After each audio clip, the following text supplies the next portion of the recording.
Monsieur Latour, bonsoir. Plaisir de vous revoir. Ça fait un moment qu'on s'était pas vu. Ça fait un moment qu'on s'est pas eu. Par message de temps en temps. Oui. Quand vous êtes présent sur le plateau, donc je vous envoie des messages, mais c'est gentil. C'est la première fois qu'on se retrouve en face. Je vais essayer d'être à la hauteur. À la hauteur également du copain d'abord. Bonsoir à tous, content d'être là ce soir. Spécialiste de Ligue 1, il n'y en a pas, donc je vais me régaler. Ah, mais c'est bien, vous commencez fort, ça y est, vous avez pris la confiance, vous. Ça y est. En parlant d'Étienne, il y en a un autre autour de la table, la hyène de l'équipe du soir. Ça va, Étienne ? Il y a un jiggle. Oui, mais on aime bien la musique aussi. On aime bien la musique aussi. Donc il y a un Étienne spécialiste de la Ligue 1 et un spécialiste Ligue des Champions, c'est l'autre. Bah ça tombe bien, on va parler de Ligue des Champions ce soir. Et puis il y a la tigresse, évidemment, de l'équipe du soir. Bonsoir Mélisande. Salut. Vous allez bien ? Ouais, très bien. Vous avez fait les cadeaux de Noël ? Je sais pas pourquoi je vous demande ça, mais voilà. Vous avez fait les cadeaux de Noël donc. Parfait. Très bien. Un pull Étienne déjà. Ouais. Oui. Enfin, j'ai commandé parce qu'il n'est pas encore arrivé à l'évidence. On va commencer par parler de Kylian Mbappé qui fête aujourd'hui ses 21 ans. Donc bon anniversaire à Kylian Mbappé et plein de défis s'offrent à lui en 2020. Kylian Mbappé, comme les Jeux Olympiques, c'est d'ailleurs la une de notre quotidien préféré aujourd'hui, la une du journal L'Équipe. Plus vite, plus fort, plus Mbappé. Avec le Parisien, peut-être qu'on va voir la une du journal l'an prochain, le Parisien qui est attendu pour l'Euro du 12 juin au 12 juillet et les Jeux Olympiques qui débutent donc le 23 juillet pour finir le 8 août. Et la question, elle est toute simple. Doit-il aller au JO de Tokyo ? Petit habillage à l'américaine et puis ensuite on en discute tous ensemble. Plutôt oui ou plutôt assuré ? Oui. Ah oui. Eh bien, gardez la main, cher président. Vous êtes arrivé le dernier, vous avez servi le premier. Pourquoi est-ce qu'il doit aller aux Jeux Olympiques, Kylian Mbappé ? Parce que c'est son rêve. C'est un rêve de joueur. C'est un truc incroyable. C'est-à-dire que vous avez encore, à 20 ans, 21 ans, des rêves d'enfant. Bah, lui, il a envie de participer une fois dans sa vie aux Jeux Olympiques. Et il a une chance énorme et inouïe. C'est qu'en plus, je ne dis pas qu'il a toutes les cartes en main, mais il a beaucoup de cartes en main. Lesquelles ? Quand beaucoup de joueurs demandent à leur club, je vais peut-être aller faire les JO en août, on va dire, mais t'es bien gentil, t'es payé par le club. Mais lui, aujourd'hui, c'est un des rares joueurs capables de faire un bras de fer, entre guillemets, avec son club et de le gagner. Paris Saint-Germain, ils sont obligés de miser tout sur lui. C'est obligé. On sait que Neymar va partir de toute façon. Donc lui, ça va être la tête de gondole de l'équipe. Donc à un moment, s'ils sentent qu'il a vraiment envie de faire les JO... Donc la bonne raison, ce serait donc d'obéir à un chantage d'un joueur. Donc en fait, c'est à peu près ça. Donc c'est-à-dire où je m'en vais... Non, on parlait du point de vue du joueur. Oui. Lui, moi, je pense que s'il veut absolument le faire, je trouve que c'est un côté un peu chevaleresque, c'est un côté assez beau. Les JO, c'est quelque chose de particulier. Tous les grands joueurs l'ont fait. Il a envie de s'inscrire dans l'histoire du football. Les derniers grands joueurs. Oui, Neymar l'a fait, Ronaldo l'a fait. Il n'a pas fait la Copa América. On rappelle que quand il était au Barça en 2016 et qu'il a été au JO de Rio, le Barça a dit OK, mais tu choisis, soit tu fais la Copa América, soit tu fais les JO, mais tu n'iras pas aux deux. Parce que c'est le Barça qui paye Neymar et c'est Paris qui paye Mbappé. Neymar n'est pas allé à la Copa América du Centenario, la fameuse en 2016, pour choisir les Jeux qui étaient à Rio avec tous les sponsors que ça suppose. Il faut faire des choix. Tu peux pas. Bien sûr qu'il a des rêves, mais c'est pas un robot. Les joueurs qui sont sur la PlayStation, ils peuvent enchaîner 5 matchs dans la même nuit, il n'y a pas de souci. Les joueurs normaux. Bon, ils jouent. Parce qu'en août, ils jouera pas. Régis, tu es entraîneur. Non, mais avec le PSG, tu sais qu'un joueur qui fait. Étienne, tu es joueur. Tu l'étais il n'y a pas si longtemps, rappelle-toi. Pas fait les JO non plus. Mais ça lui manque. Non, mais quand tu ne fais pas une préparation complète, les joueurs se disent pendant des mois, ouais, mais j'ai pas fait la préparation, j'ai fait une entorse, n'importe quoi qui les perturbe à ce moment de la saison. Ils le traînent pendant des mois. Moi, si je suis le club de Neymar, je vais dire de Mbappé, je vais dire, vas-y, tu vas à l'Euro, parce que moi, il doit aller quelque part, puisque c'est ça la question, c'est à l'Euro. Non, c'est ça la priorité de la Fédération française. À l'Euro, c'est une évidence de toute façon pour tout le monde. Mais Hervé, quand il répondait oui, je pensais qu'il allait me dire autre chose. Mais en fait, tu dis, il peut le faire. Oui, il peut parce que tu as raison. En fait, la situation du PSG est telle que déjà retourné. Si Mbappé, non, si Mbappé, non, pas du tout. Je dis moi qu'il faut pas qu'il le fasse. Mais pourquoi toi?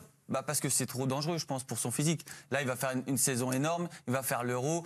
Pour moi, c'est trop. Après, il y a 11 jours entre l'Euro et le début des Jeux Olympiques. J'en sais rien. Mais en football, les grandes compétitions, c'est quoi ? C'est les Coupes du Monde et c'est les Euros. Oui. C'est pas les Jeux Olympiques. Les Jeux Olympiques, c'est fait pour les autres sports. Donc, les stars des autres sports, elles sont aux Jeux Olympiques. Les stars du foot, de mon point de vue, en plus, elles n'ont pas besoin d'être aux Jeux Olympiques. Il y a autre chose au jeu que ça. Et Kylian Mbappé, il veut tout, quoi. Il veut toutes les stades pour lui, toutes les compétitions, tous les ballons. Il peut aussi un peu laisser aux autres. C'est une équipe qui s'est qualifiée, qui va disputer cette compétition. Lui, il va faire un Euro. On espère qu'il va le gagner avec l'équipe de France. Qu'est-ce qu'il a besoin d'en rajouter ? Les joueurs se plaignent de trop jouer. Pourquoi est-ce qu'il faudrait l'envoyer donc au goulag des Jeux Olympiques pour rajouter un petit peu Juste, on va faire intervenir Régis, qui est entraîneur. Est-ce que physiologiquement, c'est possible de faire une saison qui va l'amener loin au PSG, l'Euro et... Mais tout est possible. À partir du moment où c'est bien géré. Moi, je ne comprends pas le timing d'annoncer ça maintenant. Je paie à d'autres priorités aujourd'hui. Alors, Hervé, il parlait de rêve. Je crois qu'aujourd'hui, Mbappé, son rêve avant tout, c'est de gagner la Ligue des Champions et l'Euro. Si les Jeux Olympiques doivent se présenter après avoir joué ces deux compétitions, comment ça va se passer? Là, il peut y avoir réflexion. Mais à l'heure actuelle, aujourd'hui, à quoi ça sert d'annoncer ou de poser la question à Mbappé de savoir s'il veut aller aux Jeux Olympiques? Non, moi, je vois pas l'intérêt, je vois pas le timing de ça à ce moment-là. Non, parce que ça se travaille en amont. Mais je trouve étonnant même ce que vous dites sur le rapport aux Jeux Olympiques. C'est que lui, il a peut-être un rapport d'enfants amoureux du sport à travers les Jeux Olympiques. Mais il y a dans le monde entier, là on parle foot, là, on est dans un univers très foot, mais il y a plein de gens, être aux Jeux Olympiques, c'est un truc monstrueux. Et c'est-à-dire que lui, l'impact qu'il a, qui est déjà incroyable dans le monde du football, mais il pourrait dépasser encore ce cadre-là. C'est un peu quand la Dream Team est arrivée en 92, tout le monde avait regardé le basket avec un autre œil. Et bien à un moment, Mbappé, aujourd'hui, il a cet impact-là sur le monde du sport en général. Le basket, c'est effectivement davantage olympique que le foot, Hervé. Oui, mais à l'époque, on n'imaginait pas voir ces stars-là là-bas. Les Jeux Olympiques de foot, tu sais le palmarès des Coupes du Monde de foot. Mais voilà. on a dit tout à l'heure, mais moi je suis d'accord avec toi, Mbappé, sincèrement, il a envie de faire les Jeux Olympiques, il veut tout gagner, tout remporter, avoir toutes les stats, et puis sûrement, les Jeux, ça lui plaît. Mais on ne décide pas de tout. Mélisande l'a dit tout à l'heure, sa fédération, elle lui a dit, et son club se sont mis d'accord sur une des deux grandes compétitions. Pas les deux, c'est les deux, c'est impossible. Si vraiment il faisait... Moi, je trouverais ça respectable. Si vraiment il aime encore plus les Jeux Olympiques que l'Euro, et qu'il fasse le choix, lui, d'aller plus aux Jeux qu'à l'Euro, ce serait un peu dommage pour ce serait un peu dommage pour l'équipe de France, mais je pourrais, moi, le comprendre. Cumuler les deux, ça me paraît beaucoup. Par rapport justement aux deux compétitions, Didier Deschamps avait été interrogé là-dessus. Il disait qu'il ne fallait pas que les JO soient au détriment de l'Euro. On l'écoute, le sélectionneur. Ça ne sera pas au détriment, dans le meilleur des cas, de nos échéances ou de ces échéances avec nous, avec l'équipe de France A. Après, c'est plus une envie qui l'anime par rapport, je pense, même je suis sûr, le fait que ce que représentent les JO, ce contexte un peu particulier, parce qu'il est en catégorie d'âge pour pouvoir y participer aussi. Oui, parce qu'on rappelle, pour participer aux Jeux Olympiques, il y a seulement 3 joueurs au-dessus de 21 ans qui peuvent y participer. Et Kylian Mbappé a seulement 21 ans, donc il ne ferait pas partie des joueurs qui vont... Mais Deschamps, il n'a pas très envie. Le Deschamps, si on le traduit, c'est qu'il n'est pas très chaud. Non, mais l'institution de l'équipe de France ou le PSG, je ne suis pas certain qu'il ait envie. Didier Deschamps vient de donner une réponse. J'ai dit, la priorité, c'est l'Euro. C'est avant tout une envie personnelle de Mbappé, peut-être de participer aux Jeux Olympiques. Après les instances du foot, je n'ai pas la sensation qu'il soit prêt à accepter tout ça. Et son club aussi, encore plus. Oui, Leonardo s'est exprimé là-dessus. C'est sûr que, et on va la retrouver, la déclaration de Leonardo, c'était en marge du tirage au sort. C'est sûr que l'on va parler de ce sujet, mais c'est toujours difficile. Le calendrier est très chargé. Il y a trop de matchs dans une mais après, saison. C'est vrai que la négociation avec le PSG, il a une carte en main, Mbappé, de dire moi je prolonge pas si vous ne me laissez pas y aller. Après, il faut penser quand même, on est toujours en train de dire que les saisons sont trop lourdes, qu'il faut supprimer la Coupe de la Ligue parce que les gars sont fatigués, que mentalement, quand bien même physiquement, il arriverait à enchaîner. Déjà, on voit que là, physiquement, il coince un petit peu. Mais quand bien même il arriverait à enchaîner tout, mentalement, comment vous voulez que le mec reparte dans une saison alors qu'il n'aura pas du tout coupé ? Une saison exigeante comme celle du PSG où il faut gagner le championnat, gagner la Ligue des Champions, gagner la Coupe de France. Ça dépend de la discussion qu'il va avoir les uns les autres. Parce que de toute façon, s'il est en août au Paris Saint-Germain, imaginons qu'il finisse l'Euro, qu'il le gagne par bonheur, c'est quoi? C'est 12 juillet, la fin de l'Euro, et 23 juillet, début des Jeux Olympiques. Bon, et alors imaginons qu'il prenne ses vacances jusqu'à fin juillet et revienne avec le Paris Saint-Germain, il jouera au mois d'août. C'est-à-dire qu'on n'est pas en train de dire, c'est pas le choix entre jouer et pas jouer. Il jouera avec le Paris Saint-Germain. Mais tu pars dans une préparation, tu pars pas dans une autre compétition, c'est complètement différent, tu le sais bien. Mentalement, c'est extrêmement compliqué de faire 2 grandes compétitions et de repartir sur une saison qui va démarrer avec des matchs de Ligue des Champions. Il va falloir que tu qualifies ton équipe, c'est très compliqué. Mais quand on dit qu'il n'y a que le Paris Saint-Germain qui va décider, moi je ne crois pas complètement, parce que Deschamps, qui est un malin, il dit c'est à son club de se positionner et c'est de toute manière Sylvain Ripoll qui va décider. Enfin, le supérieur hiérarchique, entre guillemets, de Sylvain Ripoll, c'est quand même Didier Deschamps. Donc je pense qu'il y a beaucoup de personnes qui n'ont pas envie que ça se fasse. Donc je suis quand même pas persuadé que ça se passe que entre Kylian Mbappé et le Paris Saint-Germain. Il y a quand même un précédent qui concerne un joueur du Paris Saint-Germain qui avait disputé 2 grandes compétitions dans la même année, c'était Marquinhos. En 2016, il avait disputé la Copa América, il avait ensuite enchaîné sur les JO, et les JO que j'ai regardés qui se sont même terminés le 20 août. Est-ce que ça ne peut pas faire jurisprudence pour Mbappé, puisque le club a déjà cédé parce qu'au début, c'était pas très chaud en 2016. Hein, donc en plus, c'est un défenseur, un attaquant, c'est pas tout à fait les mêmes efforts. Mais moi, je pense qu'on peut, physiquement, ça se gère, un sportif de haut niveau. Après, vous lui donnez des vacances, évidemment, vous lui dites pas, tu vas réenchaîner tout le temps. Mais le Paris Saint-Germain, c'est pas le championnat de France, leur problème. C'est même pas les premiers tours de Ligue des Champions. S'il n'est pas là sur les 2 premiers matchs de Ligue des Champions, et alors, c'est pas tu vas pas lui dire bon, mais entre les 2 premiers matchs de Ligue des Champions et les JO, si lui préfère les JO, eh ben expliquez-lui, maintenant tu sais, on a besoin de toi parce qu'on va jouer la Corogne, on va jouer FC Bruges et on a besoin de toi. Lui dit non, je préfère être un peu en repos après et être à fond sur mars, avril, mai, juin. Il est salarié ou pas ? Oui, mais il n'empêche que non, les mois qui comptent. Je peux aller voir mon chef, dire moi je préfère être là et pas là et pas au journal et être là. Il va me dire oui. Mais les mois qui comptent et les mois qu'on a moqués au Paris Saint-Germain, c'était quoi? C'était les mois d'avril, mai. On dit ils sont jamais là quand on les attend. C'est pas être bon en août, septembre, octobre, novembre, décembre. Ça à l'arrière on s'en moque. C'est faut être bon au moment où arriveront les phases finales des Ligues des Champions. Si y a Mbappé au JO, et pourquoi? Puisqu'il y a 3 joueurs, donc il peut avoir plus de 23 ans. Pourquoi on ne demande pas aussi à Griezmann d'aller au jeu, Pogba, Benzema visiblement, ça va pas. Et un troisième est Raphaël Varane en défense. C'est intéressant ce que tu dis. C'est le fond du problème. Oui, c'est qu'il y en a un qui le veut absolument et les autres ils veulent pas. Mais non, parce que c'est pas l'idée. C'est pas l'idée des sélections de foot. Mais Varane, il a pas besoin d'y aller, il a pas envie. Hervé, tu sais très bien que c'est pas l'idée des sélections. L'idée des sélections de foot, c'est le sommet, c'est l'équipe de France A qui dispute les coupes du monde, les Euros, et ces matchs-là. C'est des matchs pour les jeunes avec des joueurs de plus de 23 ans, mais qui ne sont pas des internationaux en pleine force de l'âge. C'est comme ça que ça se passe. L'équipe de France Espoir, il y a quelques joueurs intéressants. Par exemple, Renan Adelaide, je suis sûr qu'il aurait rêvé de faire les JO. Bon, malheureusement, avec sa blessure. Oui, mais lui, c'est pas un cadre des A. Non, c'est pas un cadre des A. Je veux dire, mais lui, en plus, il a le même âge. L'avantage, c'est qu'il va retrouver des gens qu'il connaît très bien, parce que c'est des gens de sa génération. Et non, mais quand vous avez un rêve dans la vie, mais c'est pas beau d'avoir un rêve. Moi, ça me fait plaisir de voir un Mbappé. Il a un rêve, c'est très bien. Il a des arguments de poids contre Paris parce qu'il est plus costaud que le club pratiquement dans sa situation prochainement. Ouais.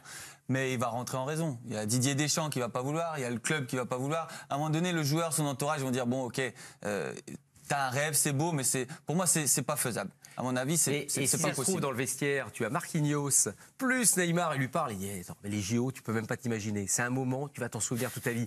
Et l'autre, ça le démange quand même. Alors il y a l'Euro. Rappelez-vous quand il a gagné la Coupe du Monde, son attitude après la Coupe du Monde. On avait l'impression qu'il passait à autre chose. Mais non, mais c'était incroyable. Même les interviews, bon voilà, bon maintenant il faudra gagner d'autres choses. Des joueurs, c'était comme un aboutissement. Rami, après il a arrêté de jouer au football. Et lui, c'était le début de quelque chose de nouveau. Que la trêve entre 2 saisons, la préparation physique de début de saison, ça ne sert à rien. On peut enchaîner des compétitions toute l'année. On va faire une compétition en juin, une autre en juillet, une autre en août. Et en septembre, on entamera la Ligue. Ah, j'ai jamais dit ça. Visiblement, on ne prend pas du tout en considération le repos du joueur mentalement. Si, tout à fait. Après les JO, une fois qu'il les aura gagnés, qu'il va soulever la coupe et tout le monde va parler de lui, les Américains, dans tous les pays en Asie, en Afrique, vont dire regardez ce Mbappé, 21 ans, il a osé donner tout pour son pays, il a joué l'Euro, il l'a gagné, il joue les JO, il les gagne. Bravo, ce Mbappé, c'est un mec hors norme. Est-ce que l'idée, ça pourrait pas être d'attendre 2024? Parce qu'en 2024, vous n'êtes pas sans savoir que les JO sont en France. Est-ce que l'image ne serait pas encore plus belle de voir Mbappé les faire en 2024? Après, là, les JO sont à Tokyo, non? Si je ne me trompe pas. Oui. Pour lui, pour sa marque. Tu penses franchement, est-ce qu'on pense que Kylian Mbappé il a besoin de ça, donc qui est le joueur que le monde entier aujourd'hui veut voir jouer, qui est un joueur qui a gagné la Coupe du Monde, je veux dire qui est un phénomène absolu et qui a signé des contrats absolument faramineux avec Nike et qui a lancé sa propre marque. Tu penses qu'il a besoin? Est-ce qu'on pense sérieusement qu'il a besoin des Jeux Olympiques pour développer sa marque? Etienne, est-ce qu'il le pense? Vous avez le droit de le penser? Je pense qu'il y pense. Il y pense. J'espère que c'est pas ça la raison. Non, évidemment. Mais je crois pas que ce soit ça. Il y a un petit pourcentage, c'est pas ça, mais je pense qu'il y a ce côté-là quand même. Tokyo, l'Asie, s'il fait quelque chose d'extraordinaire en Asie, voilà, après ça explose. Et puis c'est un type qui veut marquer l'histoire. On le sait depuis le début. Mais il y a combien de joueurs qui comptaient leur nombre de buts à l'entraînement? Combien de joueurs qui vont pleurer parce qu'ils jouent pas 17 ans à match de Ligue des Champions et qui refusent après d'aller en Youth League quand il est à Monaco? Mais justement, parce que c'est un phénomène. Et je suis d'accord avec toi, Hervé, mais c'est justement pour ça qu'il faut le freiner, parce que Kylian Mbappé, il veut tout le temps en permanence. Il veut faire les matchs et jamais sortir même à la 90e minute pour laisser rentrer un copain à lui, parce qu'en plus c'est quelqu'un qu'il apprécie, il veut quand même pas le faire rentrer, il veut rester sur le terrain. Il a une attitude où il faut le calmer, le freiner. Et on a encore justement une idée à soumettre à Kylian Mbappé s'il veut davantage de défis. Mbappé au JO comme porte-drapeau Ce serait super, voilà le tweet de. Il peut peut-être aussi s'inscrire pour le 100 mètres aussi, peut-être. Bien sûr. Hervé, ce sera un rêve de faire le 100 mètres. C'est un rêve, mais en revanche, ça serait une super idée. Si vous lui dites qu'il va être porte-drapeau au JO, je peux vous dire qu'il va y aller. Bah oui, évidemment. Il s'en souviendra toute sa vie, c'est magnifique. Bravo, Kylian. Bats-toi pour tes rêves. Et écoute pas tous ces pistes froids sur les plateaux télé. Écoute le président. Et surtout, bon anniversaire, on aura l'occasion de parler de Kylian Mbappé, qui fête ses 21 ans. En deuxième partie, on va parler maintenant on va parler de la Coupe du Monde des clubs qui a lieu demain et qui sera diffusée sur la chaîne L'Équipe à partir de 18h30. La finale a lieu. Il joue pas Mbappé là. Du côté de Doha, c'est entre Liverpool et Flamengo. Il adorait y participer, mais a priori ce sera pas possible. Les Reds qui ont été 3 fois défaits dans cette compétition, dont une fois contre Flamengo, ils n'ont jamais gagné cette compétition et ça nous donne l'occasion justement de parler de Liverpool qui a animé cette année, de faire un focus sur leur attaque. Mané, Salah, Firmino, est-ce que c'est la meilleure attaque du monde, tout simplement? Pour moi, oui. Tout le monde est unanime pour. C'est difficile. Pourquoi c'est difficile? Non, mais meilleure attaque, je ne sais pas trop ce que ça veut dire. Ce qu'une attaque, c'est aussi ce que font tes milieux derrière. On l'a vu cette semaine avec Barcelone. Si vous prenez les gars sur le papier du Barça, c'est pas l'attaque qui joue actuellement dans les gros matchs de Barcelone, parce qu'il faut un milieu qui construit les actions. C'est comment une équipe qui attaque, soit 3 joueurs qui attaquent. Et surtout à Liverpool d'ailleurs, où il y a une énorme participation des latéraux, où il y a une manière de construire les actions. Donc, est-ce que si on prend les 3 joueurs actuellement, avec toute l'équipe de Liverpool telle qu'elle joue actuellement, oui, c'est la meilleure attaque du monde, bien sûr. Donc finalement, t'es d'accord. Pour moi, c'est forcément la meilleure attaque du monde parce que si on parle par exemple de celle du FC Barcelone, en effet, si tu regardes Griezmann, Messi et Suarez, tu te dis putain, ça a de la gueule aussi. Quand tu vois les matchs en ce moment, tu dis que franchement, l'animation, elle n'est pas terrible. Et même l'animation entre les 3, elle n'est pas si bonne que ça.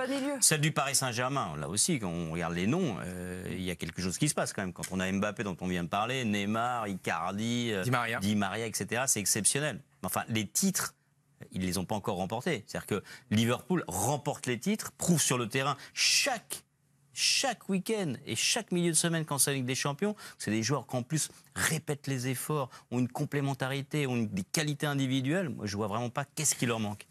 Je partage l'avis d'Étienne, parce que quand vous regardez, ça fait un moment, ça fait pratiquement 2 ans, et j'ai la curiosité de regarder les matchs de Liverpool. En essayant de parler de l'aspect individuel, c'est vrai que tous ces exemples qui ont été dit par PSG, Barcelone, il y a des joueurs exceptionnels. Mais Liverpool, sur l'aspect individuel, c'est devenu très très très fort. Et sur l'aspect collectif, sur les animations d'attaque, surtout sur les animations d'attaque rapide, parce que Liverpool est très axé sur les attaques rapides, on voit dans les déplacements des uns et des autres que ça roule tout seul. Et aujourd'hui, sur l'aspect collectif, toutes les équipes qui vont jouer Liverpool, ils savent qu'à un moment ou à un autre, ils vont en danger par rapport à ces 3 joueurs qui jouent. Parce qu'en plus, il y a des registres totalement différents, il y a une forme de complémentarité entre les uns et les autres, ça va vite, techniquement c'est très très bon, dans les 1 contre 1 c'est très très très bon. Donc je vois pas, aujourd'hui, même avec des noms importants, à Paris on pourrait... les noms qui composent l'attaque, c'est magnifique. Mais on voit que Liverpool aujourd'hui... On voit la connexion entre les uns et les autres dans leur animation, c'est incroyable. Ça peut se discuter, en tout cas, sur certains matchs de Manchester City, offensivement. C'est vrai aussi. Voilà, c'est très différent pour le coup du jeu de Klopp, mais la manière d'attaquer de City, mais c'est plus une équipe qui attaque que 3 attaquants, je trouve. Ouais, non, mais c'est vrai que quand même Liverpool, ce qu'ils ont réussi ces derniers temps, et puis l'argument aussi, c'est quand même au final les victoires. Hein. Ouais. C'est-à-dire ce qu'ils ont réussi à faire, parce qu'à un moment, il faut bien juger sur quelque chose. Enfin, c'est vrai qu'individuellement, il y a des bons joueurs partout, mais eux, leur complémentarité est incroyable. Ils gagnent la Ligue des Champions, ils marquent un paquet de buts. En grand championnat d'Angleterre, l'année dernière, ça se joue à rien contre une équipe aussi qui était supersonique. Cette année, ils gagnent tout. Mais ça paraît phénoménal. Et ce qui est incroyable aussi, c'est leur travail défensif à ces joueurs-là. C'est-à-dire qu'ils font tout off devant et on les voit aussi bosser derrière. Et puis Firmino, on parle beaucoup évidemment de Mané, j'adore, Salah que j'adore. Mais c'est vrai que Firmino, c'est le 3e pion dont on parle souvent moins, mais qui est vraiment celui qu'il faut. Quoi. Et qui marque peu, Étienne. Voilà, statistique 12 buts seulement, entre guillemets, pour Firmino. Je pense que c'est le principal mot qui est ressorti, c'est la complémentarité. Et c'est surtout aussi, pour moi, l'humilité. Je trouve que ces 3 joueurs, dans leur attitude, ils sont toujours humbles, à l'image de Firmino. Il est capable d'être tout seul devant le gardien, il va toujours faire la passe, toujours un beau geste. C'est un joueur qui régale ses coéquipiers. Et pour moi, c'est vraiment ça qui ressort de ce trio-là, c'est l'humilité et la complémentarité. Mais c'est impressionnant et ça gagne. Donc voilà, évidemment, il y a d'autres trios, ils n'ont pas gagné. Eux gagnent, leur équipe, je suis d'accord avec Mélisande aussi, elle est exceptionnelle, donc ça aide. mais je trouve qu'il dégage quelque chose de simple et ça donne envie de les voir, quoi. C'est agréable. Le seul domaine dans lequel on pourrait dire, à la rigueur, ça manque peut-être un peu de puissance, c'est dans le domaine aérien, parce que il n'y a pas de monstre, il n'y a pas. Mané marque de la tête, même. Voilà, c'est ce que j'allais dire, c'est que Mané, qui est pas grand, mais il monte. Firmino, il est capable. Salah, bon, c'est pas un gros joueur de tête. C'est un bon dans le domaine mais surface. c'est pas des monstres physiques, c'est pas à l'époque de Drogba ou des joueurs comme ça, même Suarez, où c'est quand même des monstres, mais parce qu'ils jouent aussi beaucoup sur leur vitesse, sur la vitesse de déplacement. Donc, est-ce que sur les 3 postes, il y en a un qui est pour vous le meilleur à son poste individuellement ou pas? Pas forcément. Pour moi. Ah bah oui, pour moi si. Pour qui? Ah bah Mané gauche. Pour Mané, pour vous, c'est le meilleur ailier gauche du monde? Qui on peut mettre à sa place? Je sais pas, un qui joue au Paris Saint-Germain? Qui? Neymar ou Mbappé ou... Non, mais aujourd'hui, non. Non, mais Neymar, là, Neymar en talent pur. On va faire le même débat qu'on a fait sur l'attaque dans sa globalité. C'est-à-dire que je pense que Neymar, évidemment, en plus, moi, je suis un fan absolu de Neymar, est un meilleur joueur individuellement que Sadio Mané. Mais on est obligé de reconnaître que sur les derniers temps, sur ce que fait Sadio Mané, il a une telle capacité à jouer en équipe, il a une telle capacité à faire des différences individuelles, il a une telle capacité à s'adapter à ce que font les autres, il a une telle influence mentale aujourd'hui sur son équipe que Neymar l'a pas fait encore au Paris Saint-Germain, même si j'adore Neymar. Mais Lisa, vous partagez pas forcément l'avis de... Moi, je pense que Neymar est plus fort. Oui, je suis tout à fait d'accord avec ce que vient de dire Étienne. Je pense qu'intrinsèquement, c'est un meilleur joueur de foot que Mané dans le talent pur. Mais qu'aujourd'hui, Mané est meilleur dans son rendement et dans son efficacité. Mané, je trouve qu'il dégage... il n'a pas d'état d'âme. La déception du Ballon d'Or, la déception, elle pouvait être énorme. Ça ne l'a pas empêché d'enchaîner les matchs juste après et d'être performant dans ces matchs. Neymar, je partage, c'est le meilleur footballeur, il n'y a pas de souci. Et je trouve que lui, il n'a pas d'état d'âme, il est sur le terrain, il fait ce qu'il a à faire, il le fait très très bien. Et voilà, oui, pour moi, c'est le côté gauche aujourd'hui qui... On peut que s'incliner par rapport à ses performances, par rapport à d'autres joueurs. La constance, de toute façon. Oui, la différence, c'est la constance dans les performances. Moi, j'ai l'impression qu'à chaque fois que j'allume la télé depuis 1 ou 2 ans, il fait les différences tous les 3 jours. Donc, par rapport à un joueur comme Neymar, où on pourrait comparer, voilà, en ce moment, il fait des belles choses, mais on attend qu'il soit aussi constant et qu'il rapporte la Ligue des Champions au PSG, et puis on comparera. Ouais, c'est ça. Et donc demain, à partir de 18h10, vous allez pouvoir suivre sur la chaîne L'Équipe la finale de la Coupe du Monde des clubs entre Liverpool, qui n'a jamais gagné cette compétition, et Flamengo. Et donc l'occasion de voir les 3 stars dont on vient de parler pendant quelques minutes. Vous rappelez également, vous montrez quelques images. C'était cet après-midi du biathlon au Grand Bornand, le sprint femme. Justine Brezaz, la Savoyarde, qui termine 2e derrière la Norvégienne Tiril Ekos. Je vous propose de revoir la course dans les conditions du direct, commentée par Anne-Sophie Bernardi et Alexis Boeuf.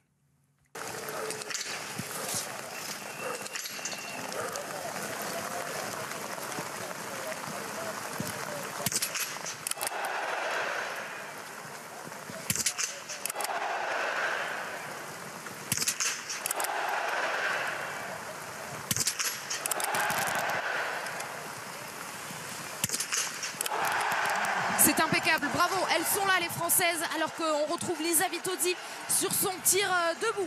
Ouais, Justine bien concentrée, qui ferme bien ses clapets tout de suite, qui remet ses bâtons pour protéger l'humidité, ne pas laisser de gouttes d'eau rentrer dans le canon. Regardez ces 20 secondes pour aller couper cette ligne d'arrivée en tête. Elle est la première pour l'instant, elle est victorieuse pour l'instant, c'est fictif, c'est provisoire, mais elle est devant, Justine Brezaz. Et elle a l'air d'être surprise quand elle voit ce temps. Énorme course de Justine, vraiment énorme course, comme l'a dit Vincent Defrane. On va écouter quand même ce public.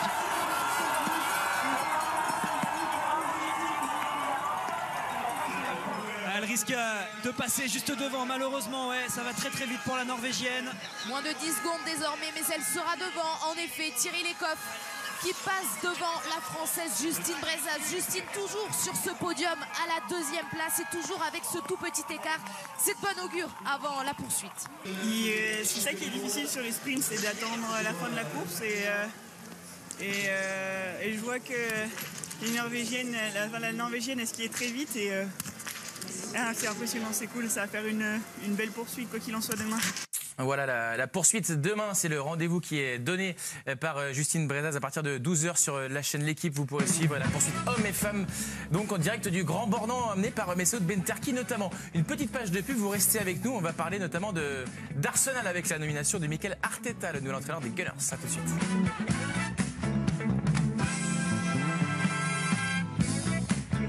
retour dans l'équipe du soir en compagnie d'un joli plateau, mais on a avant tout une annonce à vous faire. C'est l'événement sur la chaîne L'équipe. Ce sera... Eh oui, Alerte Générale, ce sera demain à partir de 18h10, le coup d'envoi à 18h30 de cette finale de la Coupe du Monde des clubs entre Flamengo et Liverpool. Et on va y aller pour présenter tous nos chroniqueurs. Régis Brouard, Étienne Moiti, Mélisande Gomez, Étienne Didot et le président à l'heure, évidemment, comme toujours. Et enfin habillé correctement. Regardez, là je suis bien, non? Qu'est-ce que je suis élégant comme ça, hein? Je suis pas mal. Vous êtes très beau, mais visiblement on n'a pas besoin de vous faire de compliments parce que vous le faites. Non, parce que si jamais vous aviez oublié.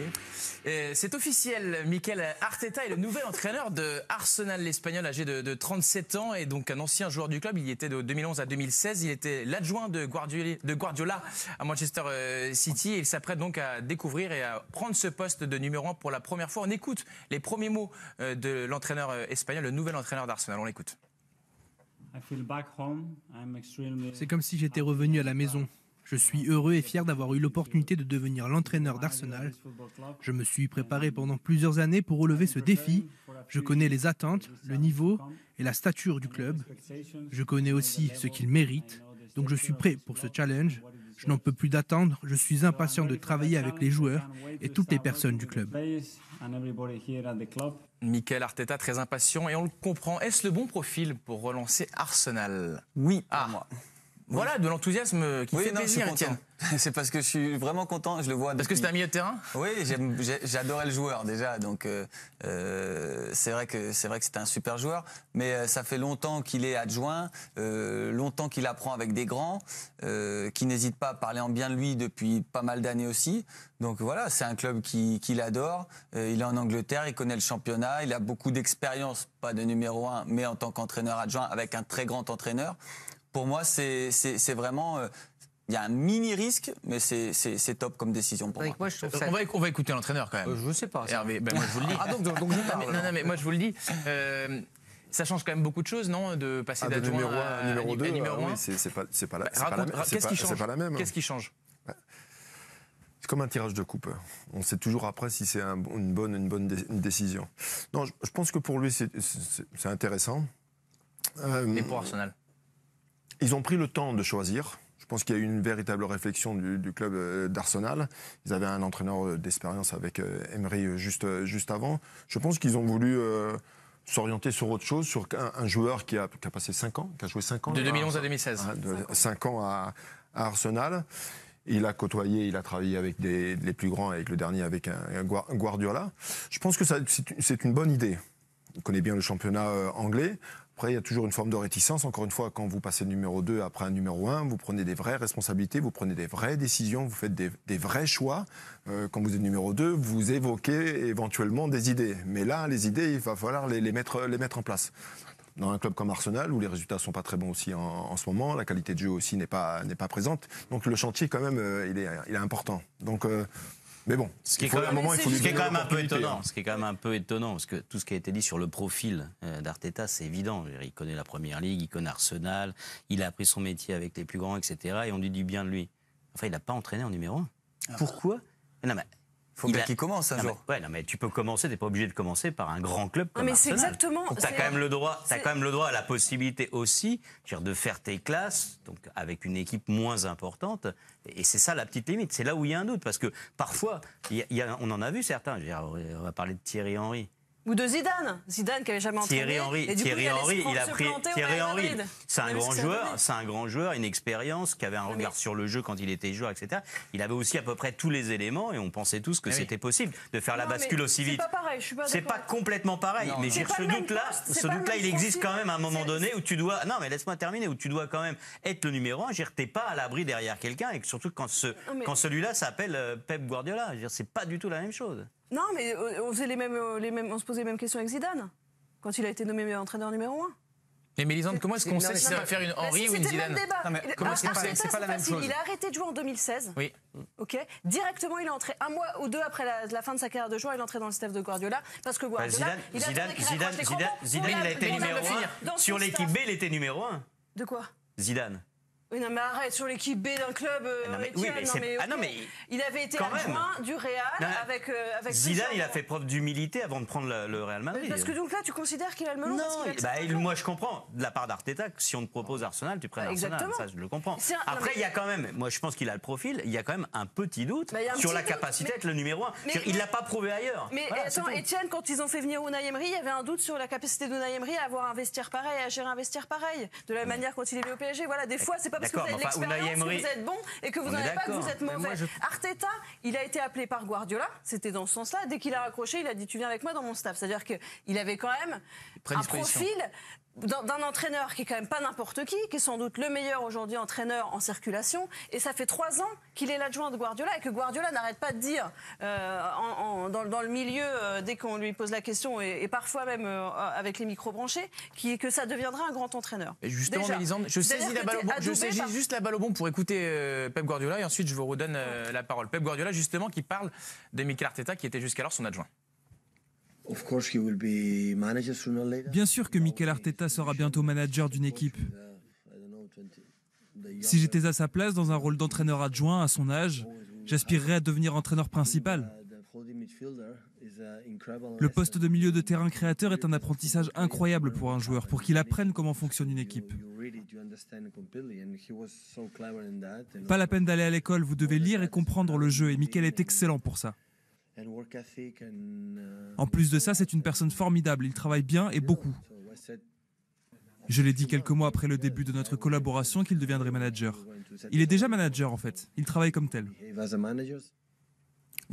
Effectivement, non, mais parce que Etienne parlait de Thierry Henry, c'est pas la même chose. Les milieux de terrain, en plus de ce profil-là, c'est-à-dire que c'était vraiment le joueur qui faisait jouer l'équipe, de la même manière que Guardiola, de la même manière qu'Ancelotti, c'est des anciens joueurs qui arrivent avec quand même une manière de concevoir le jeu collectif différente d'un buteur, forcément. Et je dis pas qu'il n'y a pas de buteur qui peut venir entraîneur, bien sûr que non, mais ils n'ont pas la même mentalité. Je ne pense pas que ce soit impossible donc, pour Arteta donc, de devenir un bon manager donc, pour Arsenal. Je dis qu'il n'y a pas de certitude non plus. C'est-à-dire que il l'a pas prouvé quand même en tant que numéro 1. Il y a des choses, et je veux dire, les entraîneurs qui sont là, ils sont mieux placés pour le dire, c'est pas la même chose d'être dans l'ombre de quelqu'un, même si tu fais très bien ton travail de numéro 2, même si tu as l'importance dans ce qui se fait dans le staff, t'es pas celui qui décide, t'es pas celui qui parle. Le poids de la responsabilité. Étienne, en plus, moi, il y a un élément important, à mon avis, qui doit rentrer en ligne de compte. Moi, c'est pas le potentiel, c'est pas tout ce qu'il connaît du football, que lui accepte le poste, mais c'est d'une évidence absolue. En revanche, il le prend dans un moment très compliqué, très critique. Et c'est pas Zidane au Real. Parce que Zidane au Real, vous étiez mauvais, vous étiez 3e du championnat avec un effectif monstrueux. Il y avait une autre pression quand même. Mais tandis que vous arrivez à Arsenal aujourd'hui, c'est-à-dire qu'il se retrouve dans une situation d'échec, le club. Ça veut dire que lui doit 10e à 7 points de la 4e place. Exactement. Il peut pas faire pire. Oui, mais il y a une chose, c'est-à-dire qu'on connaît pas la capacité. C'est exactement ce qu'on disait pour Thierry Henry quand il est arrivé à Monaco. C'est-à-dire qu'on ne sait pas la capacité d'un entraîneur qui n'a jamais entraîné de savoir trouver les ressorts psychologiques pour remonter un groupe. Parce que la difficulté, elle est là aujourd'hui. Ljungberg, c'était déjà une première. Ljungberg, c'était déjà la première fois. Exactement. Et lui, il n'a pas pu. Et c'était peut-être quelqu'un qui était très bon. Moi, je le connais pas, Ljungberg, mais pas parce qu'il c'est un mauvais entraîneur. C'est pas ça. C'est parce qu'à un moment, vous jouez sur des ressorts psychologiques quasiment plus que des ressorts techniques. Et après ça, vous n'avez jamais été dans ces conditions-là. Lui, à Manchester City, il n'a pas eu ces problèmes-là. Vous avez que des monstres. Quand il était joueur, mais il a peut-être eu joueur. Il a sans doute eu des moments difficiles. Bien sûr, comme tous les joueurs. Mais Thierry Henry il a eu des moments difficiles avec City quand il se faisait éliminer en Ligue des Champions. C'est pas pour ça que tu as pu intégrer. Mais c'est pas pour ça que tu as pu intégrer justement ces ressorts psychologiques qui sont pas évidents à mettre en place. C'est pour ça que moi le bémol je le mets là. Je trouve qu'il y a une part de risque quand même à prendre quelqu'un dans un club en difficulté. Attention, il aurait fait un début de saison avec Arsenal, j'aurais pas eu du tout le même discours. Hervé, sur le contexte dans lequel arrive Mikel Arteta, une déclaration à vous faire partager, c'est celle de Willy Aubameyang, c'est le frère de Pierre-Emerick Aubameyang qui s'est illustré sur les réseaux sociaux en disant Ljungberg ou Arteta, c'est la même chose, ils n'ont pas d'expérience. C'était sur Twitter. Et Aubameyang est le capitaine d'Arsenal. Il arrive dans ce contexte-là. C'est pas de l'expérience par rapport au jeu. Non, c'est pas ça. Mélisande a expliqué, le joueur, il était au cœur du jeu, c'était le cerveau d'une équipe. Il était comme Guardiola. Ça voudrait dire que tous les milieux de terrain offensifs deviendraient des bons entraîneurs. Non, mais si ça. Etienne disait, il ne peut que mieux faire. On dit souvent, quand on prend une équipe qui n'est pas très bien, mais c'est là le danger. Parce que ça peut être pire. Et quand c'est pire, c'est catastrophique. Et la difficulté, quand vous n'avez pas été numéro 1, et sur l'aspect psychologique, sur l'aspect management des joueurs, c'est pas du tout la même approche.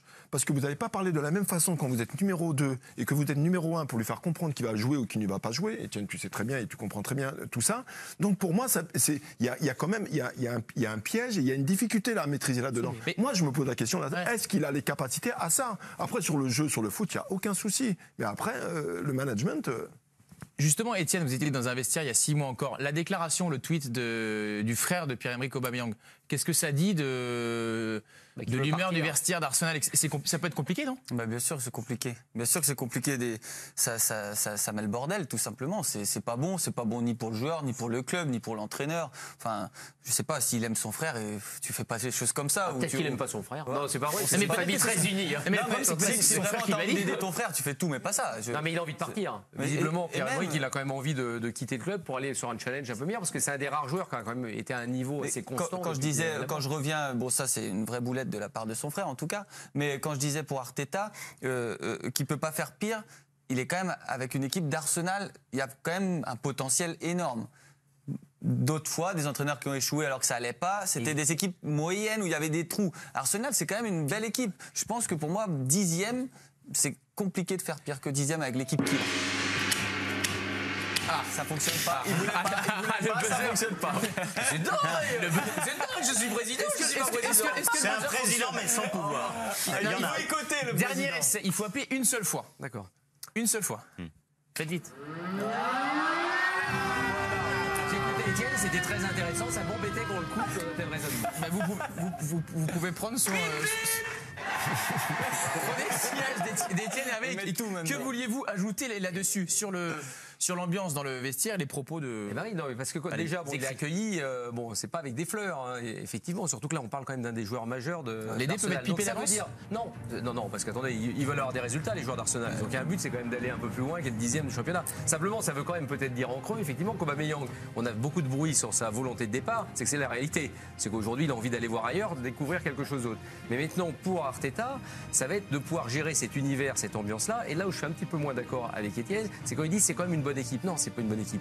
Il y a des bons joueurs. Une équipe, c'est pas des joueurs. C'est des joueurs, mais c'est des équilibres de joueurs. Et on se rend bien compte qu'il n'y a pas de défense. Donc aujourd'hui, il va falloir qu'il travaille sur quoi? Arteta déjà reconstruire tout son modèle défensif. Je veux bien que Wenger, c'était une pipe. Je veux bien Emery était une pipe. Ils n'ont pas réussi. Donc lui, qui débute sa carrière, il va réussir à trouver les clés.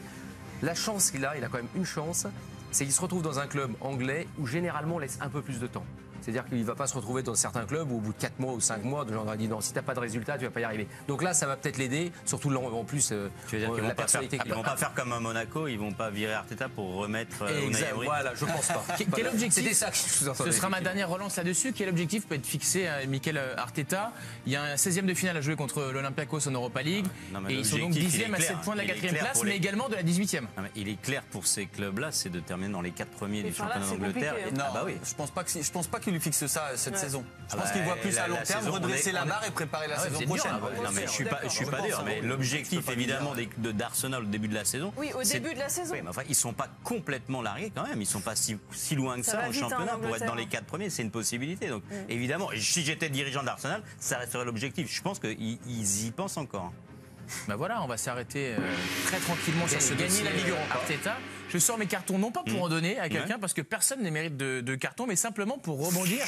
Dolberg vs arbitre. Bah, dis donc, la régie est très sympa avec moi. Dans un entretien à Nice ce matin, l'attaquant niçois Kasper Dolberg, il s'est attardé sur les différences entre le championnat néerlandais, où il était la saison dernière en évoluant du côté de l'Ajax, et la Ligue 1, et il parle notamment de l'arbitrage. Au sujet des arbitres, c'est vraiment différent du foot néerlandais. Tu ne peux pas parler avec eux ici. Aux Pays-Bas, tu parles d'homme à homme. Tu peux demander, on ferme la page, des explications quand une décision semble étrange. Ici, tu prends des jaunes ou alors ils s'en vont sans même te regarder.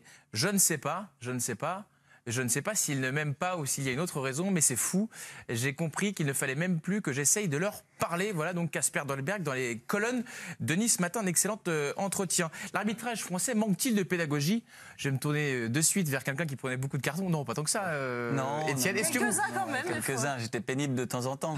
Mais est-ce qu'il livrait? Ah donc aussi sur les terrains. Mais on peut pas généraliser. Mais vraiment, il y a des moments où les arbitres manquent de pédagogie et on a du mal à parler avec eux. Je pense que ils ont peur de perdre le fil à un moment donné, ou ils n'ont pas de recul. Je ne sais pas comment c'est à l'étranger. Je ne suis pas parti, donc je ne peux pas non plus comparer. Mais c'est vrai qu'il y a des fois, c'est frustrant parce que ça fait... Je ne peux pas parler pour tous, il y en a des biens aussi, mais il y a des petits chefs, on ne peut rien dire, ils nous prennent de haut, ils ne nous répondent pas. Voilà, vous êtes des ânes un peu entre... Voilà, je comprends ce qu'il dit. En plus, lui, sur le terrain, il dit pas un mot. Donc, je comprends pas. Un mec comme ça, c'est la régalade pour un arbitre. Mais c'est vrai que de temps en temps, c'est frustrant pour un joueur et ça démange. Quand vous étiez en fin de carrière, ils vous connaissaient forcément. Et c'est pas pour autant que le dialogue était plus facile? Non, il y a des arbitres qui sont vraiment... On ne peut pas discuter. Ça, c'est la réalité. Hein. C'est une remarque qu'on fait souvent depuis assez longtemps donc, sur l'arbitrage français. Et quand on le compare avec d'autres arbitrages, notamment, par exemple, en Angleterre ou en Allemagne, il y a une attitude qui est différente. Souvent, on a reproché aux arbitres français d'être extrêmement crispés, d'être un peu méprisants, de ne pas avoir une capacité de sourire, voilà, d'avoir une attitude assez désagréable vis-à-vis des joueurs, etc. Et c'est vrai que lui, qui arrive d'un autre championnat, il découvre ça et c'est une observation finalement assez sincère qu'il est en train de faire. Après, l'arbitrage français, il est en train peu à peu de s'améliorer. J'espère, et on peut penser aussi quand même qu'il y en a quand même un certain nombre qui sont pas aussi crispés que ça. En plus, ils ne sont pas tous pareils. Je veux dire, il y a vraiment des tempéraments différents, c'est comme tout. Mais c'est vrai que le fait que Dolberg en parle, c'est toujours intéressant, parce que lui, il vient d'un autre championnat, donc il avait certainement un autre rapport avec les arbitres. Donc il faut savoir l'écouter. Maintenant, je pense que c'est partout pareil. Hein. Vous avez des tempéraments différents. Non, mais c'est vrai que c'est pas partout pareil. Moi, je suis d'accord avec Étienne. En Angleterre, les arbitres, ils ont pas. Et alors, c'est sans doute un autre rapport au jeu aussi. Parce qu'en fait, c'est un jeu. Et on est là pour faire un match, c'est du sport. L'arbitre, il est acteur du jeu comme les joueurs, il n'est pas au-dessus. Enfin, évidemment que c'est lui qui siffle, qui décide de prendre des sanctions ou pas. Mais il ne peut pas leur parler comme si c'était des abrutis ou refuser complètement n'importe quel dialogue. Un joueur, légitimement, il peut parler à l'arbitre. En le respectant, sans même avec les entraîneurs. Ou un entraîneur, il peut s'interroger, poser une question, sans que nécessairement ce soit dans l'agression ou de sentir obligé de sanctionner. Parfois, il y a des joueurs qui parlent beaucoup aussi. Quelqu'un qui reste toujours calme sur le banc. Régis Bourard, vous qui avez l'habitude d'être assez calme sur les pelouses de Ligue 2. Est-ce que vous partagez le constat fait par Dolberg qui vient d'arriver, par Étienne Didot qui a passé plus de 10 ans sur les pelouses de Ligue 1? Malheureusement, je vais lui donner raison. Alors après, oui, il y a des cas qui sont totalement différents. Mais Mélissa, on vient d'expliquer un truc important. Souvent. Je trouve qu'ils ont un manque sur la sensibilité du jeu. Et ce manque sur la sensibilité du jeu et des décisions leur font prendre des décisions sur l'aspect pédagogique, sur l'aspect gestuel et sur la parole, qui sont compliquées parce qu'ils sont une forme de négligence ou une repousse, que ce soit les joueurs ou les entraîneurs. Ils ne veulent pas donner d'explications parce qu'ils n'ont pas compris pourquoi à telle situation de jeu, parce qu'il manque cette sensibilité. Et aujourd'hui, ils sont confrontés à un autre problème, c'est qu'il y a la VAR qui est intervenue, et comme la VAR, les gens qui sont dans le camion, ils ne comprennent pas toujours la sensibilité du jeu et des décisions par rapport à des faits de jeu, donc ça leur complique aussi la tâche. Mais malheureusement, avec un petit peu plus de dialogue, mais on n'est pas dans une cour d'avocat, on n'est pas obligé de discuter pendant 10 minutes pour expliquer quelque chose. En 2-3 mots, ça peut être très bien fait. Et il y a les arbitres qui le font très bien avec des joueurs, avec ou un sourire. Dans l'arbitrage français, souvent, et moi je trouve qu'il y a quand même une constante, quoi, et quelque chose qui se ressemble, où les uns et les autres se ressemblent quand même un petit peu. C'est toujours très rigide, très figé. Il y a un côté militaire, quoi. Exactement, c'est-à-dire qu'il y a une posture à prendre quand on est arbitre, comme ça, en professionnel. Et je vois d'autres championnats, alors pas tous les arbitres, mais où certains arbitres rigolent, font même des blagues avec les joueurs, etc. Et finalement, on se rend compte que le match se passe beaucoup mieux. Ça fait passer toutes les choses. Une erreur, un arbitre, il vient de voir, je me suis peut-être trompé, on verra après. Voilà, et ça rigole, il a parlé, il admet peut-être que, et le joueur il dit, c'est bien, ça discute, et ça change tout dans la relation. Il y avait une déclaration le 30 novembre 2018, c'est Diego Carlos qui à l'époque jouait à Nantes, il avait perdu sa pelouse de Saint-Etienne. C'est plus compliqué de jouer avec les arbitres. Après le deuxième but, il est venu rigoler et m'a lancé. Qu'est-ce qu'il lui a lancé? Tu veux 4 minutes de plus pour prendre plus de buts? C'est incroyable que les arbitres disent ça. Les arbitres sont là pour gérer, pas pour compliquer les joueurs dans leur tête. Il y a des caméras qui peuvent regarder ça quand ils parlent. Ça vous est déjà arrivé de vous faire chambrer à ce point qu'est-ce qu'ils peuvent vous dire les arbitres, par exemple? Parce que nous, on n'entend pas par définition. Occupez-vous de votre jeu, occupez-vous de votre jeu, vous êtes nuls, ça arrivé, bien sûr que ça arrivé. Ouais, toi, un peu plus ça arrivé, il y a des joueurs qui se sont fait... J'étais souvent nul, mais il y a des joueurs qui se sont fait vraiment... c'est pas non plus des agressions, mais c'est des choses vraiment pas sympas, et c'est arrivé. Après, ils essayent d'étouffer ça, et les clubs ne peuvent pas non plus tout dévoiler, parce qu'après, on se dit que ça sera compliqué, mais ça arrive de temps en temps, et c'est hyper frustrant. Il y a des réflexions des arbitres qui sont... Mais c'est incroyable, c'est insultant. Dire t'es nul, oui, ça c'est régulier. Ou de toute façon, tu casses pas la tête, tu gagneras pas ce soir. Moi, je l'ai vécu, ça. Et ça, c'est là, c'est un peu plus problématique parce que ça... Non, mais c'est terrible. Alors après, c'est une forme de jeu, de provocation avec les uns les autres. Ils veulent nous faire sortir, ils ne nous veulent pas faire sortir. Et moi, j'étais entraîneur à ce moment-là, mais je l'ai connu en tant que joueur aussi. Mais comment tu agis par rapport à ces mots-là quand tu es dans la compétition? Et après, il y a des faits qui se passent où tu as le droit de t'interroger. Et c'est terrible, c'est terrible. Mais ils ne comprennent pas ça. Et c'est pour ça que j'expliquais tout à l'heure, et Mélissande a raison, la sensibilité du jeu, mais même par rapport au comportement. C'est un système général. Par exemple, les arbitres français, et là, ils n'en sont pas responsables parce que c'est leurs dirigeants qui leur demandent, ils n'ont pas le droit de parler. Ils n'ont pas le droit de parler. Les journalistes. Est-ce qu'on ne mettrait pas un micro? Ils n'ont pas le droit. C'est dit, c'est acté. Ah bah bien sûr, bien sûr. Aux journalistes, mais aux joueurs, ils ont le droit. Non, mais ils ont le droit de parler aux joueurs, ça bien sûr. Mais par exemple, ils n'ont pas le droit ensuite de commenter ce qu'ils ont fait après un match, etc. On les met sur un piédestal, on les protège, on les vénère et en même temps, on se méfie de ce qu'ils pourraient dire. Il y a tout un environnement qui n'est pas très simple autour de l'arbitrage, même si, je le répète, ça commence un peu à s'améliorer quand même. Hervé, on finit ce débat avec vous. Est-ce que le fait de mettre un micro sur les arbitres et donc que les joueurs et surtout le public puissent entendre ce qui se dit entre joueurs et arbitres, ce ne serait pas la parade? Parce que là, pour le coup... Moi, j'adore le rugby pour ça. Hein. On a l'impression que tout le monde s'entend bien. Pourquoi? Parce qu'ils se parlent, on entend tout, donc là, il n'y a pas de souci. Mais il y a des compétitions, il y a un micro. Simplement, il n'est pas mis tout le temps. Mais on sait ce qui se dit parfois. Mais je pense que ça pourrait atténuer les tensions, parce qu'il y a de trop fortes tensions parfois. On va passer maintenant à l'info express, vous en avez l'habitude, info importante ou info secondaire. Et on va commencer avec une triste nouvelle. La France, deuxième nation du dopage, c'est le rapport annuel de l'Agence mondiale antidopage qui révèle une hausse de plus de 13% des cas de dopage. Donc la France est deuxième derrière l'Italie, mais devant les États-Unis, le Brésil et la Russie. Et une information également qui concerne le dopage sortie par le Parisien aujourd'hui. Le lutteur français Zelimkhan Kadjev qui aurait été contrôlé à une substance proche du meldonium lors des derniers championnats du monde de lutte. Est-ce que c'est une information importante? C'est important et secondaire à la fois. C'est important parce qu'évidemment le dopage c'est très grave, mais c'est secondaire parce qu'en France on cherche peut-être plus qu'ailleurs. Et si vous cherchez plus, vous trouvez plus. Si ça reste important quand même. C'est que très ça important. augmente, pour moi, je trouve ça très important et dramatique. Et puis surtout, c'est quand on vient donner toujours des leçons aux autres, de temps en temps, il faut se regarder dans le miroir. Oui, mais si vous faites 10 fois plus de contrôles que dans un autre pays, vous avez plus de chances d'avoir votre nombre de cas positifs qui augmente. Sans comparer avec les autres pays, c'est pas bien que ça augmente. Non, mais ça, tout le monde est d'accord. Non, tu vois, pour moi, c'est vraiment important. Ou c'est simplement parce que les contrôles sont peut-être meilleurs. Donc ce qui est grave, parce que ça voudrait dire qu'il y a quand même un dopage. Il y a quand même les JO 2024 qui arrivent bientôt au niveau de l'image. Pas terrible. Ah non, c'est moyen. La SSE attaque ses supporters. C'est une information du journal Le Progrès. La direction de la SSE a porté plainte pour l'intrusion en force d'une centaine de supporters. C'était dimanche soir dans son stade de Geoffroy Guichard avant le match contre le Paris Saint-Germain et la défaite 4-0 de leur équipe. Vous le voyez, ces hommes ces personnes qui avaient forcé le passage des portiques de sécurité à l'une des entrées gardées par des stadiers dont certains ont été bousculés et frappés. Est-ce que c'est une information importante ou secondaire que la SSE attaque ses supporters? Pour moi, c'est important. Vous te gardez la main, Étienne. À Saint-Étienne, c'est plus que des incidents et c'est depuis très longtemps et avec une répétition absolument incroyable. Donc il faut bien réagir à un moment donné. Le dialogue, c'est bien, mais à partir du moment où vous avez des incidents aussi graves à la répétition, il faut aussi de la répression. Ah non, mais je regroupe et je partage tout à fait l'avis d'Étienne. En plus, les supporters ont quand même une importance à Saint-Étienne et d'avoir un tel comportement. Mais moi, c'est des images incroyables. Mais je n'arrive même pas à comprendre comment on a pu arriver à ça. Moi, ça me stupéfait. Étienne, son club, c'est pas mal. Surtout à l'heure actuelle, on voit ce qui s'est passé à Lyon, les problèmes qu'il y a, etc.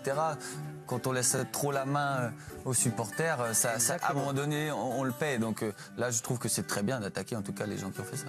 Le supporter, normalement, il veut du bien à son club, quand même, à la base.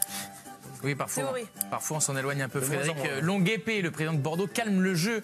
Il a accordé une interview dans le journal L'Équipe. C'était aujourd'hui une interview dans laquelle il revient sur les incidents avec les Ultramarines, des groupes là aussi de supporters à Bordeaux. À partir du moment où une clarification a été apportée par l'actionnaire, j'espère que le message sera entendu. Le soutien de nos supporters, de nos ultras, est quelque chose d'essentiel. On ne fait pas 8 heures de route une semaine sur 2 pour encourager son équipe par hasard. Ça force le respect. Frédéric Longuepé qui a eu des gros soucis avec les supporters bordelais. Est-ce que c'est une information importante ou secondaire?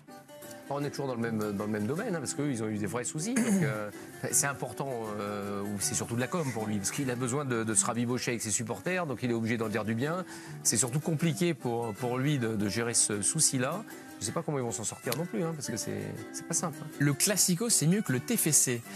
En marge de Lyon-Toulouse, Mathieu Dossevi et Aaron Leia Iseka ont été pris en photo en train de regarder le Classico à l'occasion de la fin du match. Le capitaine des Violets, depuis la blessure de Max-Alain Gradel, a présenté ses excuses au staff ainsi qu'à l'ensemble du groupe. On voit l'image et Antoine Comboiré qui est en conférence de presse, c'était évidemment très agacé. Information importante ou secondaire, importante pour Étienne Didot, là, visiblement, qui boue et qui a joué à Toulouse.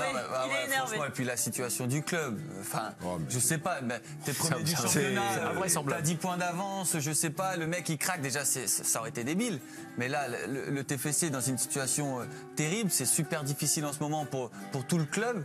Et les mecs, mais qu'est-ce qu'ils ont, à quoi ils ont réfléchi? Ça y est. Et c'est les hommes de goût, parce qu'ils se rendaient compte que c'était pas terrible ce qu'ils nous présentent. Non, mais c'est incroyable d'y penser déjà. On dit souvent que les générations de joueurs aujourd'hui, c'est les portables, c'est difficile de créer avec eux un véritable esprit collectif dans un vestiaire. Tous les anciens joueurs disent ça, mais c'est vrai que ça se manifeste comme ça. Les gars sont complètement désintéressés par le sort de leur propre équipe.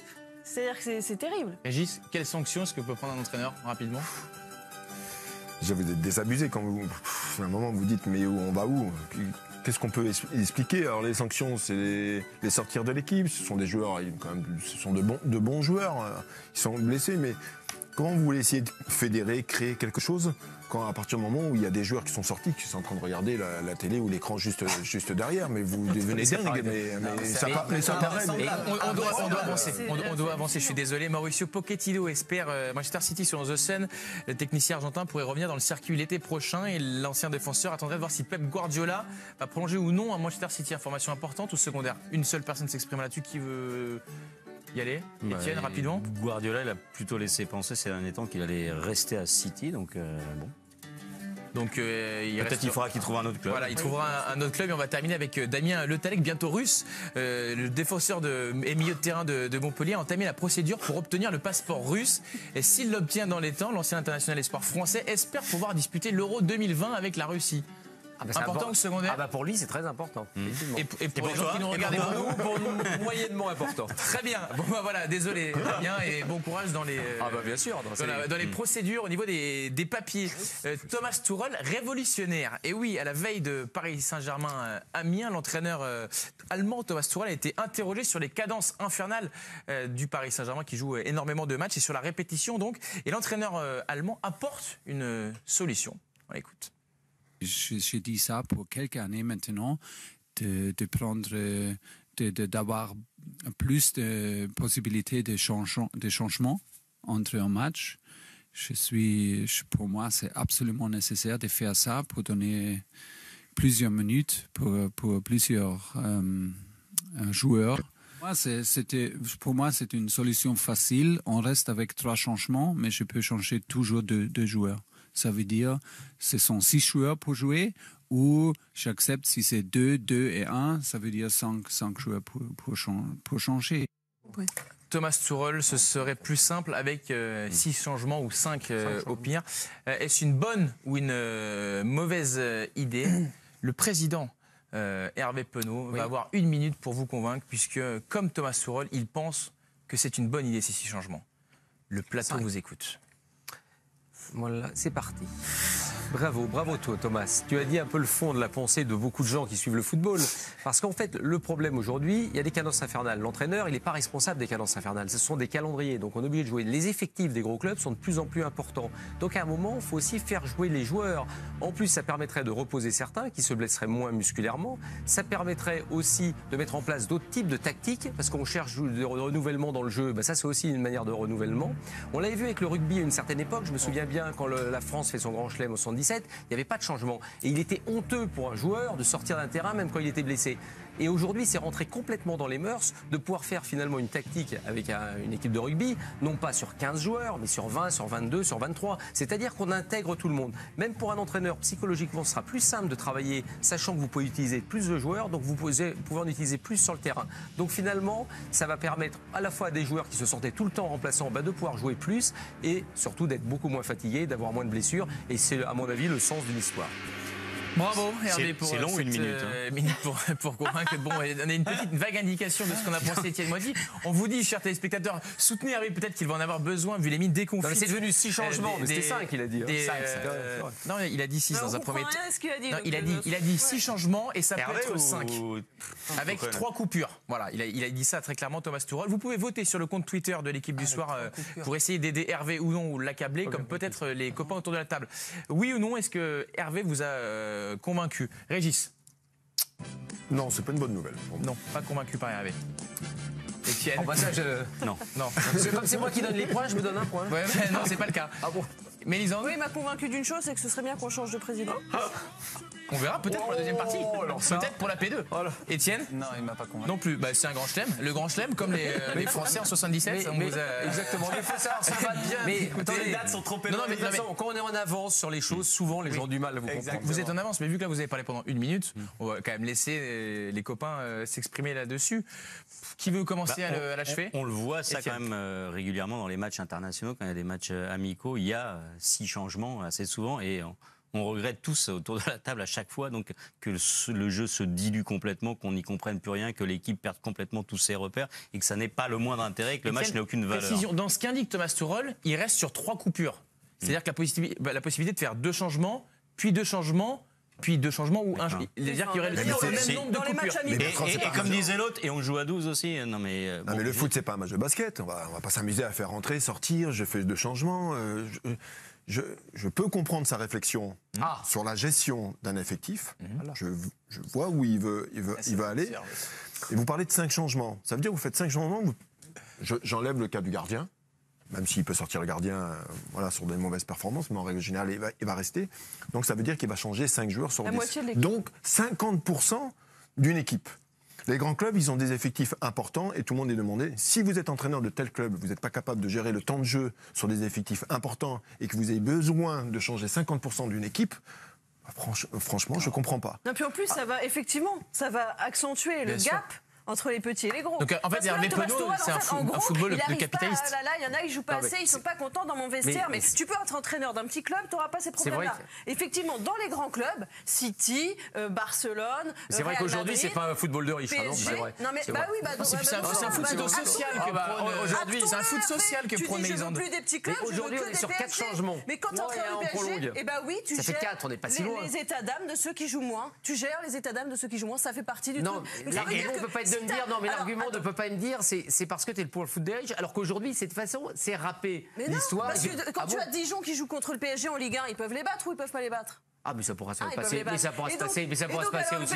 C'est pas grave, je vais changer 6 joueurs. Dijon, parce que là, je suis en train de voir pour gérer le temps de jeu de ces joueurs, c'est quand même possible dans des grands clubs, plus qu'il ne le fait d'ailleurs Thomas Tuchel, qui laisse Cavani donc sur la touche et qui le fait rentrer à la 85e minute d'un match. Il y a beaucoup de compétitions, ces joueurs jouent énormément de matchs, c'est déjà possible de faire tourner. Je pense que ça mettrait de la pagaille, de la désorganisation et ce serait pas très Quand on est en avance sur le monde, je me rends compte que c'est difficile. Le verdict quand même de cette minute pour convaincre peut-être pour alors attention, je ne suis pas très serein, mais vous l'aurez. Non, énorme teasing. Là, c'est le teasing le plus long de l'histoire. Vous aurez le résultat de ce duel, de cette minute pour convaincre.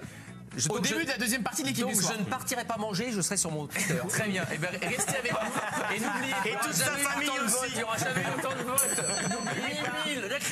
La pétanque à 20h55 et demain à 18h30, la finale de la Coupe du Monde des clubs entre Liverpool et Flamengo. Nous, on revient à 22h55. À tout à l'heure.